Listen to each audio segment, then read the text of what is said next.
Assalamualaikum warahmatullahi wabarakatuh. Tribuners, jumpa kembali dengan saya, Yin Solihin, pemimpin redaksi harian Tribun dan tribunmedan.com dalam acara spesial kita Ngopi Sore. Ngopi Sore edisi hari ini sangat spesial karena saya langsung mendatangi ruangan narasumber yang akan menjadi narasumber saya hari ini. Akan saya wawancara. Beliau adalah Ketua KPU Sumatera Utara, Bang Agus Arifin. Bang Agus, bagaimana kabar hari ini? Kabar baik, sehat, alhamdulillah. Alhamdulillah sehat. Tribuners, nanti saya akan ngobrol sama Bang Agus terkait bagaimana kesiapan KPU Sumatera Utara menjelang pelaksanaan pilkada untuk Sumatera Utara dan 33 kabupaten kota lainnya di wilayah Sumatera Utara yang nantinya akan digelar di tanggal 29.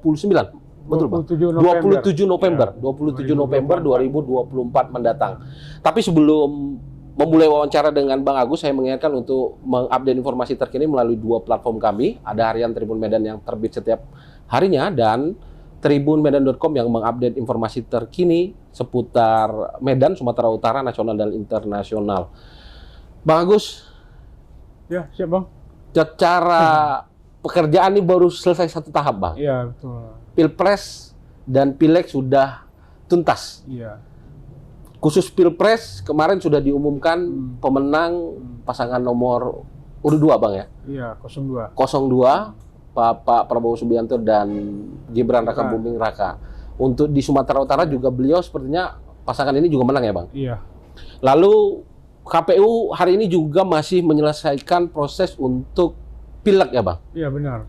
Pemilihan legislatif. Memang sudah ada para anggota dewan terpilih, tapi memang masih ada tahapan ya, Bang ya, untuk yang kemudian harus dilaksanakan kembali. Khususnya Tribuners, saya informasikan bahwa hari ini kemarin baru saja penutupan semalam pendaftaran sengketa gugatan ya, Bang ya, di Mahkamah Konstitusi. Belum bernapas lega. Sudah dihadapkan dengan pilkada ya, Bang? Iya. Nah, mungkin Bang Agus bisa ceritakan bagaimana kemudian proses Pilpres kita dan legislatif yang sudah dilaksanakan kemarin. Sumatera Utara memang masuk di antara satu daerah rawan se-Indonesia, tapi alhamdulillah Pilpres dan Pileg bisa terlaksana dengan baik.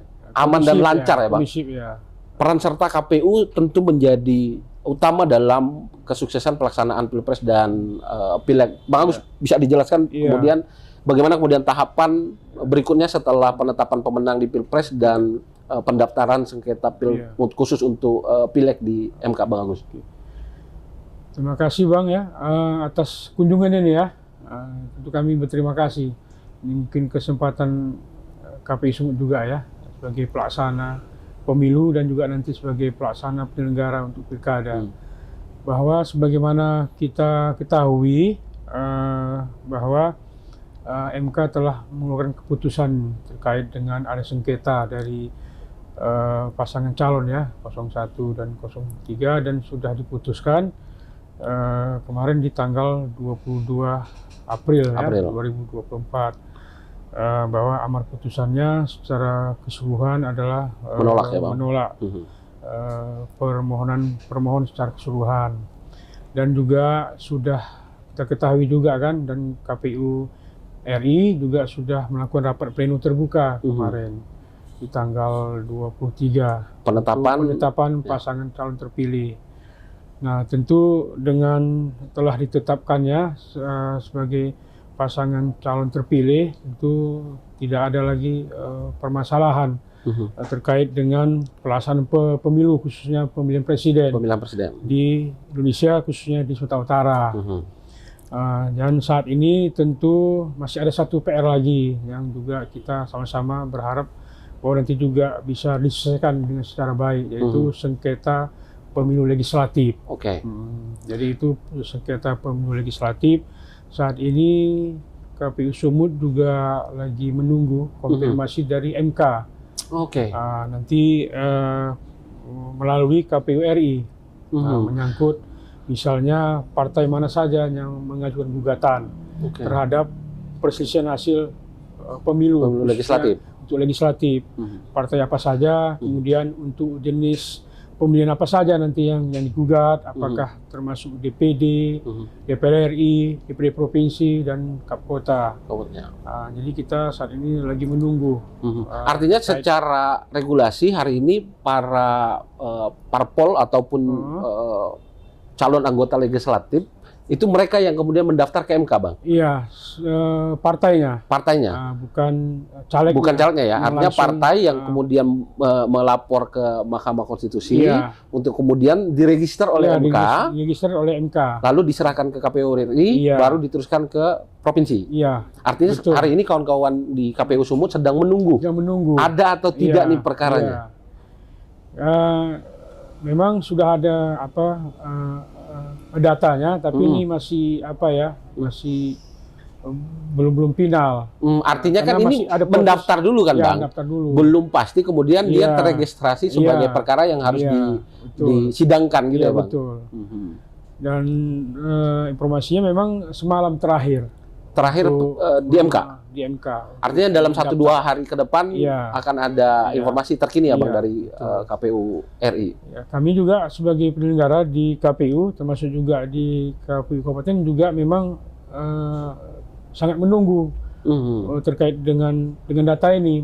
Kalau kita sudah mengetahui datanya, partai mana saja, di mana lokasinya, loksusnya segala macam, apa yang didalilkan, sehingga mungkin KPU selaku tergugat ya, Bang, bisa menyiapkan diri ya. Kalau posisi tergugatnya itu adalah KPU RI. Karena yang digugat itu adalah keputusan penetapan dari KPU RI. KPU RI. Itu kan penetapan secara nasional.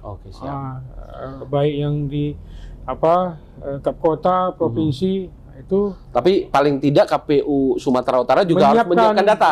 Menyiapkan terkait di mana lokus delikti segala macam kan gitu ya, Bang? Iya, bukti-buktinya. Untuk bisa menyanggah lah. Jadi itu kan butuh waktu juga kan untuk menyiapkan itu. Data-datanya, termasuk juga untuk dokumennya. Mungkin seperti apa permintaannya, itu kan juga harus disiapkan. Mestinya kalau nggak ada lebih lempeng ya, Bang? Iya. Bisa konsentrasi ke Pilkada Sumut dan Pilkada di 33 kabupaten kota. Ya, untuk melaksanakan tahapan penyelenggaraan Pilkada ini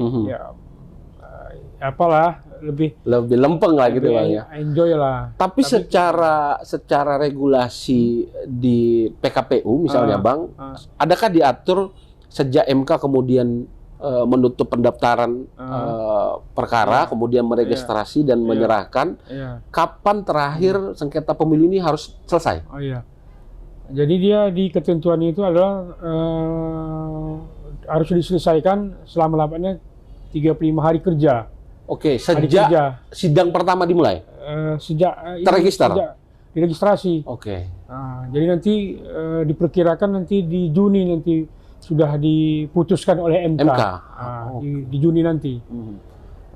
Artinya ini kalaupun ada kasus nanti yang disidangkan di MK akan terpecah juga konsentrasi nih ya, Bang ya? Meskipun nanti yang menghandle kan apakah kalau DPR provinsi kan tentu teman-teman KPU Sumut, Bang. Kalau lokus deliktinya di kabupaten kota tentu teman-teman KPU kabupaten kota kan. Tergantung DPRD, peran posisi KPU ini dia hanya melengkapi dokumen alat bukti. Karena yang digugat itu adalah KPU RI, keputusan 360 terkait dengan penetapan perolehan suara tadi. Siap. Artinya ya memang masih ada kerja berat nih Tribunnews untuk teman-teman. Tapi kan ya pasti sedikit menyita waktu tuh kan. Bisa juga nanti ada yang harus hadir ke sana. Di persidangan gitu ya. Baik jadi saksi atau apa ya. Dan seterusnya.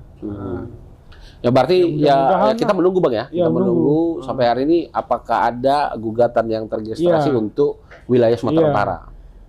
Ya mudah-mudahan tidak banyak kan. Tidak banyak kan. Jadi meringankan tugas kerja untuk ini KPU ya, Bang. Persiapan penyelenggaraan pilkada. Tapi secara pelaksanaan, Bang, Tribun misalnya mengamati bahwa hari ini pelaksanaan untuk Pilpres, Pileg ada riak tapi tidak terlalu signifikan untuk di wilayah Sumatera Utara. Nah, mungkin teman-teman di KPU Sumut sudah melakukan proses evaluasi, Bang. Bagaimana kemudian pelaksanaan Pileg dan Pilpres lebih dominan riak di Pilpres atau di Pileg sebenarnya?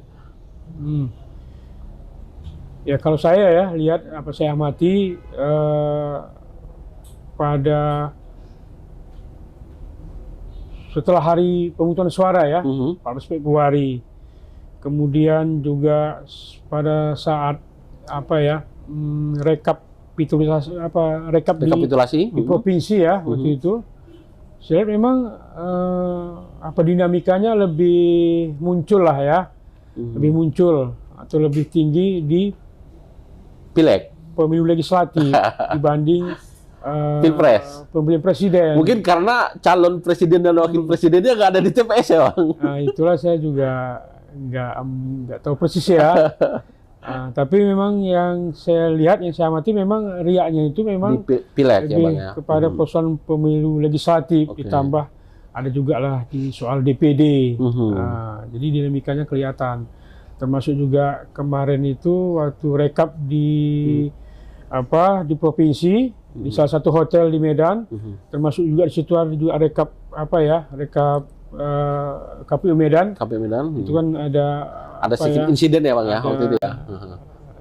Protes. partai lah mungkin yang tidak puas, kecewa, melakukan unjuk rasa. Jadi itu pun ya terkait dengan apalagi legislatif juga, Legislatif ya, tidak Bang ya. terkait dengan perolehan perselisihan hasil pemilu presiden. Legislatif mungkin Karena mungkin si pemilik suara langsung ya, Bang, ada di situ ya. karena Iya. dia juga mungkin sebagai saksi mungkin presiden, tapi dia juga mewakili saksi Untuk legislatif. Bisa jadi yang munculnya itu adalah apa kan yang dikedepankan mungkin terkait dengan perolehan suara untuk legislatif. Iya. Ya mungkin presiden mungkin dianggapnya sudah sesuai Selesai, dengan gitu ya, Bang. prosedur Sudah. ketentuan Ya, kan ya, gitu. ya. Makanya riak-riaknya itu lebih Di kepada legislatif. legislatif. Nah, memang ya yang namanya pertandingan kan, Bang, Iya. logikanya harus ada Iya. yang menerima kekalahan. Iya. Kalau menang semua kan ribet Iya, kita, Bang. iya. Nah, tentu nanti, Bang, kan kita masuk mungkin pada tahapan pemilihan kepala daerah. Iya. 33 kabupaten kota plus 1 provinsi. Iya. Yang menjadi wewenang KPU Sumatera Utara secara langsung adalah Pilkada Pemilihan gubernur. Sumut ya, Bang ya. Ya, Sumut. Pemilihan.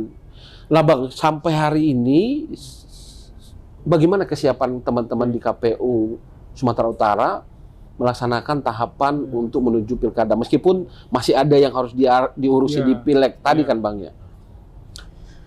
Ya, untuk kesiapan KPU Sumut ya untuk menyelenggarakan pemilihan gubernur dan wakil gubernur Sumatera Utara untuk periode berikutnya, di awal kita sudah menandatangani naskah perjanjian hibah daerah Oke. dengan Pemprov Pemprov Sumut, Sumut. kemarin terutama dengan PJ PJ Gubernur, Gubernur, guru kita ya Pak Hasanuddin. Hasanuddin, Mhm. itu sudah ditandatangani hibahnya. Mhm. Dan kita tentu KPU Sumut ya dalam kesempatan ini tentu berterima kasih ya kepada pemerintah daerah Sumatera Utara, khususnya PJ Gubernur, karena proses untuk Penganggaran ya, Bang. penganggaran tersebut didukung lah. Oke. Dan sampai hari ini itu proses pengalokasiannya Heeh. sudah 100%. Sudah 100%. 100% diberikan kepada KPU Sumut. Sudah adalah di rekening, kira-kira seperti itulah di rekening KPU Sumut. Sejumlah yang diajukan. Tentu ini sangat mendukung lah bagi KPU Kerja ya, KPU ya, Bang. melaksanakan segala tahapan Ya. dari mulai awal sampai nanti hari H pemungutan suara kan 27 November 2024. Tentu yang ngomongin anggaran ya peluru ini ya, Bang. Iya, betul. Mau melaksanakan kegiatan kalau anggaran Iya. belum Iya. dicairkan juga akan Iya, berat. iya. Ya, memang kita patut apresiasi ya, Bang, Iya. kepada Pemprov Sumatera Utara, Iya. khususnya PJ Gubernur Pak Hasanuddin yang kemudian mendorong untuk sampai hari ini, Iya. walaupun tahapan masih akan berjalan, sudah tuntas penganggaran untuk Iya, sudah pemilihan selesai. kepala daerah. Iya. Nah, untuk tahap berikutnya kan, Bang, menurut jadwal kan nanti dimulai di bulan Maret ya Bang? Maret sudah ada agenda kita nggak untuk misalnya mempersiapkan di pilkada ini? Oh, iya. Rasanya kan teman-teman KPU sedang menyiapkan petugas ya Bang, petugas untuk untuk tahapannya ini yang sekarang Bang ya, yang lagi berjalan ya, itu terkait dengan pembentukan badan ad hoc dari PPK, PPS, dan juga nanti menjelang hari H nanti tentu KPPS-nya. Nah, untuk perekrutan PPK ini dilakukan secara terbuka atau seleksi ulang. Seleksi ulang. Jadi tidak pakai yang Pilpres kemarin? Ya, tidak menggunakan PPK Pilpres kemarin. Jadi dia harus mendaftar kembali. Iya, dianggap sudah berakhir lah masa tugasnya. Jadi sekarang dibuka kembali untuk seleksi untuk menjadi PPK. Dan itu ada di masing-masing kabupaten kota sesumut. Jadi sekarang lagi proses proses pendaftaran bagi masyarakat yang memenuhi syarat untuk mendaftar sebagai PPK. Ini lagi berlangsung. Termasuk juga nanti di tanggal 5 Mei itu nanti untuk PPS-nya, pendaftaran PPS. Nah, itu yang lagi berjalan. Dan juga untuk Sumatera Utara khususnya terkait dengan pemilihan gubernur, itu kita nanti di tanggal 3 Mei itu launching peluncuran tahapan pemilihan gubernur dan wakil gubernur Sumatera Utara. 3 Mei. Nah, itu udah sekarang lagi proses persiapan. Dan juga tahapan berikutnya adalah penyerahan dukungan perseorangan untuk jalur perseorangan independen. Itu nanti kita buka pendaftarannya itu dimulai tanggal 7 Mei sampai dengan 12 Mei 2024. Nah, jadi itu kegiatan dan jadwal untuk menerima syarat dukungan perseorangan. Untuk itu. Oh, artinya dia dimulai dari calon independen dulu ya Bang? Perseorangan dulu ya? Baru partai politik nantinya? Partai politik. Nah, untuk independen sendiri, ini kan menarik Bang, artinya masyarakat biasa pun boleh maju? Boleh. Asalkan memenuhi syarat? Iya, jadi untuk syaratnya itu, jumlah dukungannya itu untuk Sumatera Utara itu lebih kurang 814.095 dukungan. 814.095 dukungan. 814.095 dukungan. 814.095 dukungan. Itu dibuktikan dengan KTP biasanya Bang ya? Dan formulir dukungan. Iya, itu diambil dari ketentuan yang ada, karena DPT kita juga sekitar 10 juta kemarin ya, 10.853.95 pemilih. Jadi 7,5% dari jumlah DPT. Dari jumlah DPT dapatlah sejumlah yang tadi 814.000. Nah, ini juga sebarannya itu di 50% tambah 1. Dari total kabupaten kota? Kota yang ada. Jadi kita 33 berarti minimal 16-17? Minimal 17 kabupaten kota untuk sebaran dukungannya. Nah, cuman untuk jumlah di masing-masing sebaran kabupaten di kota itu tidak diatur. Bisa jadi di satu kabupaten misalnya di Kota Medan 1.000 aja. 1.000. Mungkin di lebih banyak mungkin di Mandailing Natal lain, misalnya tadi ya di Madinah hanya 1, itu nggak masalah. Oh, jadi tidak dia hanya persentase jumlah DPT, dan persentase jumlah kabupaten kota sebarannya. Nah, jadi di kabupaten kota itu misalnya ditulis kap kota tadi itu nggak ada diatur. Harus sekian jumlah dukungan, tidak ada. Oke, di PKPU itu apakah ada aturan lagi Bang untuk bagaimana kemudian membuktikan syarat dukungan itu? Kan bisa aja Bang KTP saya dipinjam, difotokopi, lalu formulirnya ditandatangani. Ada nggak proses itu nanti dalam pelaksanaan verifikasi untuk syarat dukungan ini? Ya, untuk untuk teknis memverifikasi ya untuk jalur perseorangan terkait dengan dukungan ya. Itu kan secara teknis administrasi ada formulir. Ada formulirnya untuk setiap masyarakat yang ngasih dukungan. Satu orang satu formulir? Ya, satu orang satu formulir, satu lembar, dan itu ditempel fotokopi KTP-nya. ditempel, kemudian nanti ada tanda tangan pernyataan dari yang dukung bahwa benar dia mendukung seseorang tersebut. Nah, kemudian nanti sejumlah yang disyaratkan, misalnya untuk Sumatera Utara 814.000 sekian, itu nanti mereka serahkanlah nanti di tanggal 7 Mei sampai 12 Mei. 12 Mei. Ya. Kemudian nanti kita melakukan tahap verifikasi administrasi. Jadi untuk perseorangan ini juga mungkin bagian dari menginformasikan ya. Iya. Jadi dia ada apa ya? Ada yang fisiknya, ada juga yang soft copy-nya. Nah, nanti yang diserahkan ke KPU dalam bentuk misalnya soft copy. dalam bentuk soft copy. Itu kalau dalam bentuk fotokopian, ruangan ketua KPU bisa penuh. Iya, pasti apa? Penuh KTP ya, Pak. Pasti penuh KTP. Maka dia dalam bentuk soft copy. Jadi ya tergantung timnya lah. Tim perseorangan ini, tim suksesnya kan. Kalau mereka punya tim yang ngerti IT, kemudian kan itu harus menginput ya, Bang? Menginput lah. Di-scan kan, di-scan satu persatu. Dan dipindahkan lagi datanya di Excel, di soft copy tadi. Oke. Dari mulai nama, ini sangat teknis lah ini ya. 814.000 Tribuners. Kemudian kalau memang proses mereka mendaftar, nanti kan KPU melihat pertama dari segi jumlahnya. Apakah jumlahnya ini mencukupi nggak syarat dukungan? Sudah mencukupi atau tidak sejumlah yang tadi 814.000 sekian. Itu dihitung manual. Iya, nanti kan apa bisa dilihat kan? Bisa dari rekapannya, Bang. Rekapannya itu kan? Ada rekapannya kan?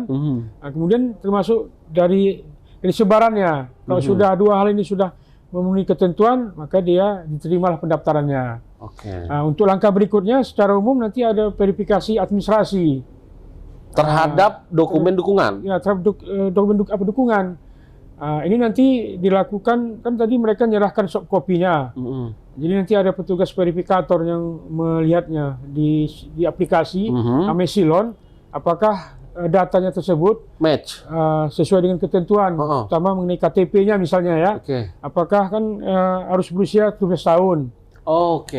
Kalau dia dilihat nanti dari usianya belum 17, maka dia tidak syarat. TMS lah dia. Tidak bisa digunakan sebagai dukungan.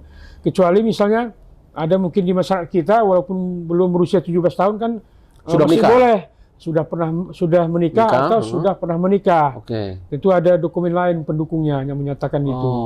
Kemudian dicek lagi misalnya apakah ini dia TNI kan? TNI aktif TNI Polri aktif atau tidak dan seterusnya. Termasuk juga tidak boleh dukungan dari penyelenggara misalnya. Termasuk juga dari aparat desa. Ada KTP abang di situ. Gitu kan. Nah, berarti tidak memenuhi syarat. Nah, dari proses verifikasi administrasi diketahui berapa yang memenuhi syarat, yang MS. Yang MS inilah kemudian dilakukan langkah berikutnya memverifikasi faktual. Itu pun kalau dari proses administrasi itu katakanlah 1.000 tidak memenuhi syarat, maka dia harus mengganti. Ya, harus mengganti nantinya. Ada masa perbaikan. Nah, tadi kemudian melakukan proses verifikasi faktual. Iya. Itu siapa yang melakukan proses verifikasi, Bang? Ya, kalau misalnya dia perseorangan untuk calon gubernur Sumut, tentu nanti yang memfaktualkannya tahapnya tentu kita serahkan kepada Kap Kota di mana ada dukungan. Misalnya yang masuk administrasi dukungan dari Kota Medan, kita serahkan ke KPU Kota Medan. Door to door? Enggak, nanti oleh KPU Kota Medan, nanti kan diceknya lagi, dicermati lagi. Nah, ini kecamatan mana? Misalnya kecamatan A, maka dipanggillah PPK. Diserahkanlah dokumen dukungan kepada PPK.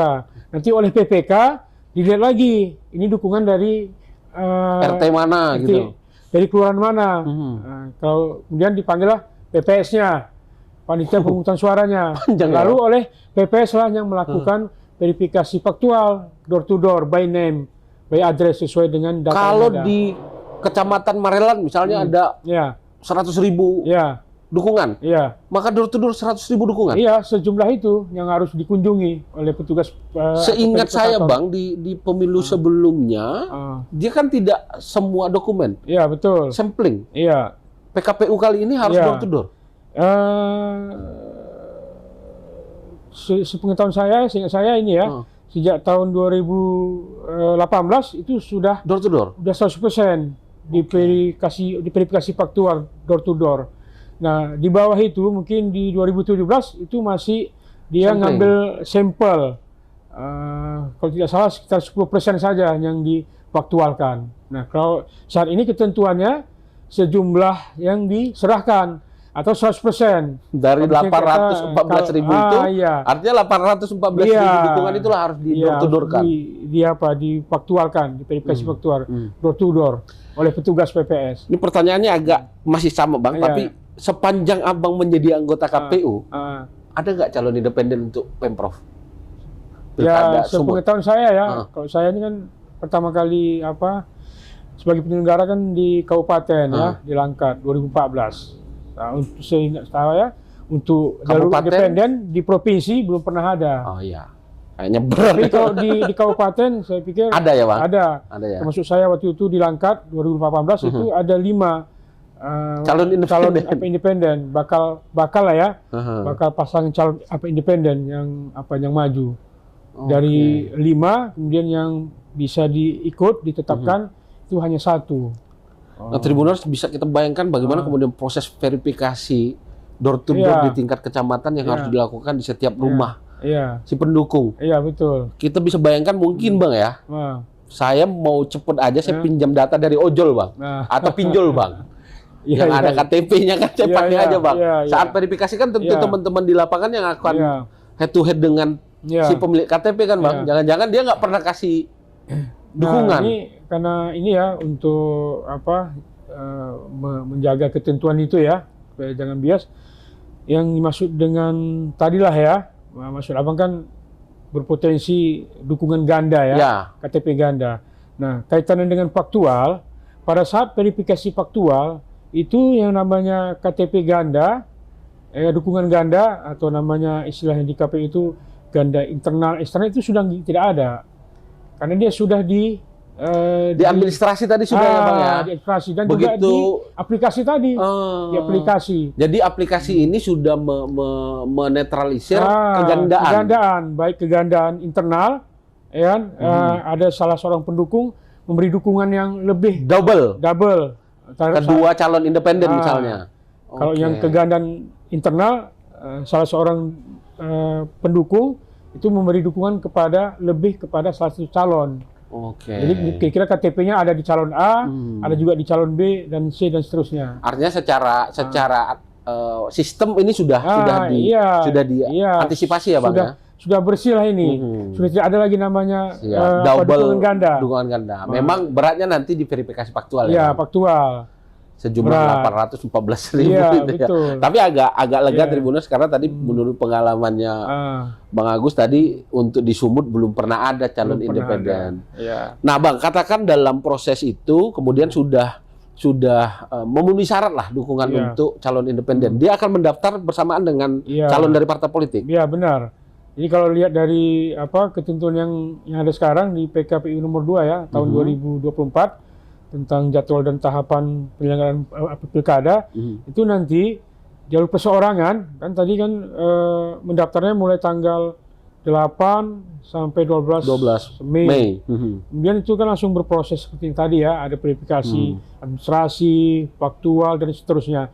Pada tanggal 19 Agustus sesuai dengan jadwal yang ada, itu dia sudah ditetapkan dalam artian memenuhi syarat. Nah, dari dukungan tadi dia sudah memenuhi syarat, misalnya sejumlah untuk Sumut misalnya ya, sejumlah 814.000 sudah memenuhi syarat. Nah, nanti dia mendaftar sebagai pasangan calon itu di tanggal 27 sampai 29 Agustus 2024 bersamaan dengan dari calon partai politik. Nah, jadi mendaftarnya itu sama, baik dia jalur perseorangan dengan syarat KTP dan juga mendaftar sebagai bakal pasangan calon dari jalur partai. Itu tanggalnya sama. Artinya nanti disitulah berbarengan ya Bang. Ya, Langsung berbarengan. nanti tahapan berikutnya Ya. kan nanti mungkin nomor urut Ya. segala macam kan, Ya. ada debat segala macam. Nah, setelah begitu mendaftar kan ada juga proses lagi apa ya, administrasi Bang ya. administrasi ya. Nah, kemudian nanti di September, itu di 27 September ya, 2024 itu sudah ditetapkan Sebagai pasangan calon. Sebelum itu ada tahapan untuk administrasi ya Bang. penetapan nomor urut. Nomor urut. Nomor urut. Baru nanti mereka ditetapkan sebagai apa? Nah, proses masa kampanye itu akan dimulai di bulan Ya, 3 hari setelah penetapan proses masa kampanye. itu udah masuk masa kampanye. Oke. Ya seperti ketentuan biasa lah ya. 3 hari nanti sebelum hari H itu sudah ada Masa minggu tenang. tenang kan. Masa tenang. Hari H-nya tanggal 27 November 2024. Nah, Tribuners tentu di kabupaten kota di tempat di mana Tribuners tinggal sudah mulai bermunculan para calon Bang, kepala daerah. Baik kita bisa melihat lewat billboard, kita lewat alat peraga kampanye lah Bang ya, kira-kira sudah ada ya. Sudah muncul kan Bang? Untuk di kabupaten kota. Ya. Nah, mestinya saya bertanya juga nih pada Ketua KPU, kira-kira berapa calon di Pilgub Sumut? Prediksi teman-teman di KPU Bang? Ya tentu kan ya minimal 3 lah. 3 pasangan calon. Ya. 3 pasangan calon. Nah, 3 pasangan dari untuk jalur partai ya. Jalur partai. Dari jumlah kursi yang ada kan. Akan ada ketentuan soal itu kan.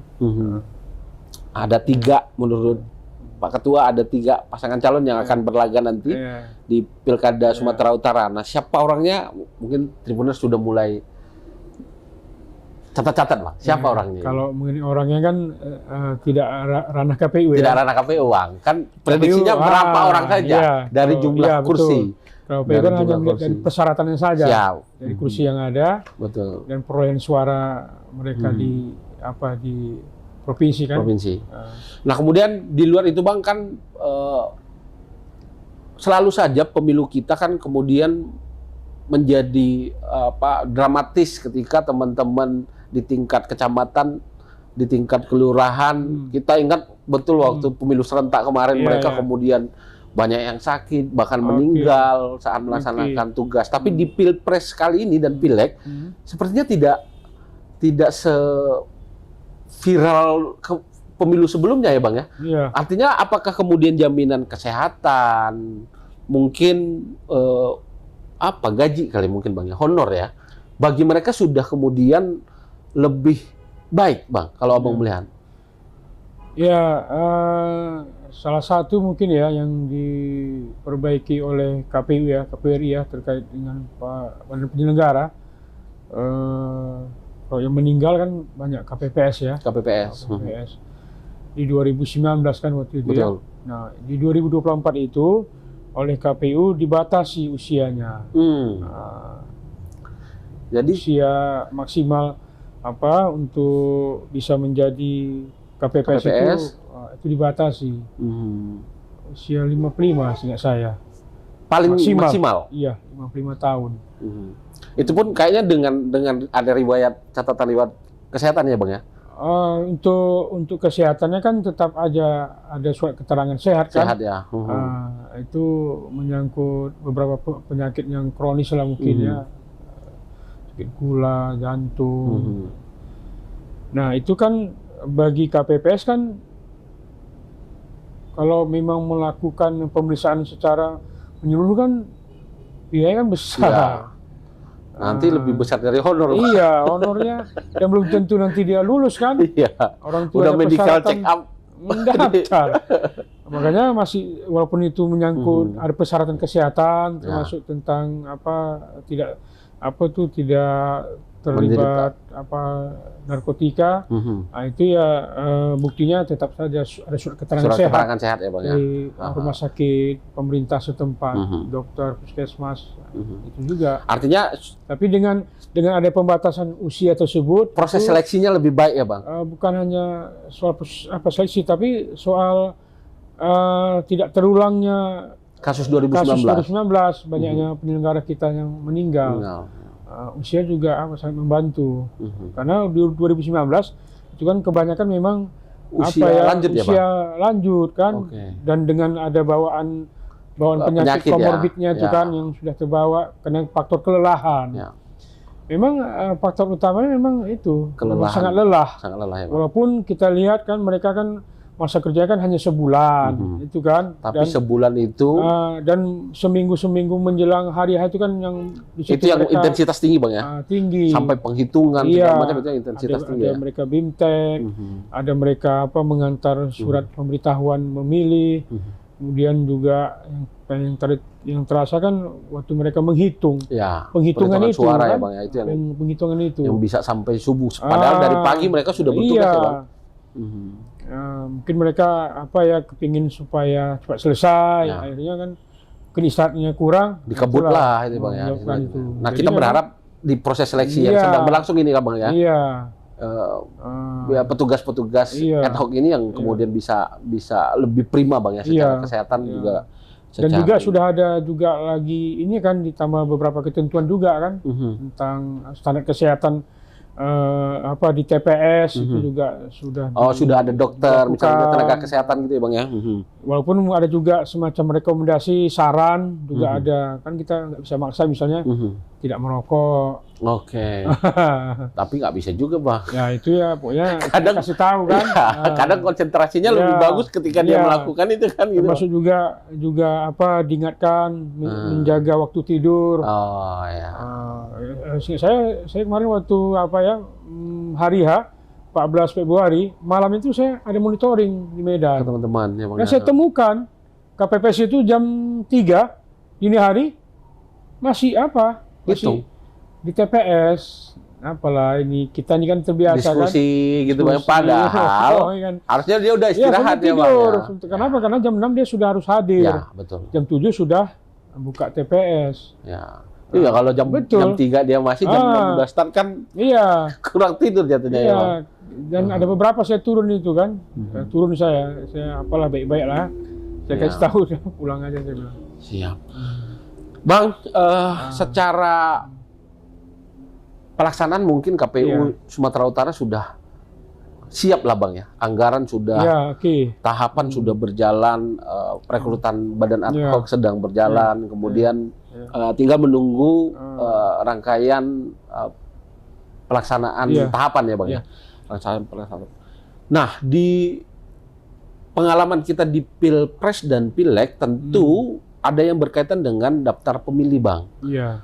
Lah, bagaimana regulasi untuk di Pilkada Sumut ini? Apakah kita menggunakan daftar pemilih tetap Pilpres dan Pileg, atau KPU mesti juga melakukan proses verifikasi terhadap daftar pemilih tetap? Nah, untuk untuk Pilkada ya 2024 ini kita masih menunggu petunjuk teknis dari KPRI seperti apa mau diperlakukan menyangkut Pilkada ini terkait dengan DPT-nya. Oke. Nah, kalau mengacu kepada pengalaman di 2018 dan 2019, pada saat itu kan kita Pilkada dulu, baru kemudian pemilu 2019. Nah, kalau mengacu kepada pengalaman sebelumnya, maka kalau saat ini misalnya ya, kemudian dari pemilu walaupun berbeda dari pemilu ke Pilkada, nah bisa jadi misalnya ya DPT pemilu 2024 kalau tidak ada pemutakhiran, nah itu dia DPT 2024 menjadi DPS di Pilkada 2024. Oke. Daftar pemilih sementara. Nah, kemudian nanti juga berproses akhirnya nanti menjadi DPT. Tapi kalau seandainya misalnya kebijakannya adalah pemutakhiran, berarti kan dari awal lagi dia. Dari pembentukan petugas pemutakhiran data pemilih, lebih panjang lagi berarti, panjang Bang, lagi dia. Logikanya mestinya DPT 2024 untuk Pileg dan Pilpres itu jadi DCS ya, Bang?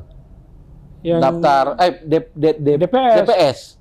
Daftar pemilih sementara. Ya, baru lakukan verifikasi untuk penambahan harusnya ya. Kalau tidak ada kebijakan untuk pemutakhiran data untuk Pilkada 2024, maka DPT Pemilu 2024 menjadi DPS, Daftar Pemilih Sementara di Pilkada. Ya. Dan itu rasanya Kemudian nanti menjadi apa DPT. DPT baru ada penambahan mungkin yang ada yang meninggal, ada yang sudah memenuhi usia untuk memilih gitu ya. Daftar pemilih ini kan apa penduduk kan apa dinamis ya. Tapi juga mestinya kan ada peran dari masyarakat Bang untuk kemudian melaporkan dirinya kan Bang, mendaftarkan dirinya ketika tadi usianya sudah masuk atau keluarga yang anggota keluarganya sudah meninggal dikeluarkan dari daftar pemilih gitu ya Bang ya.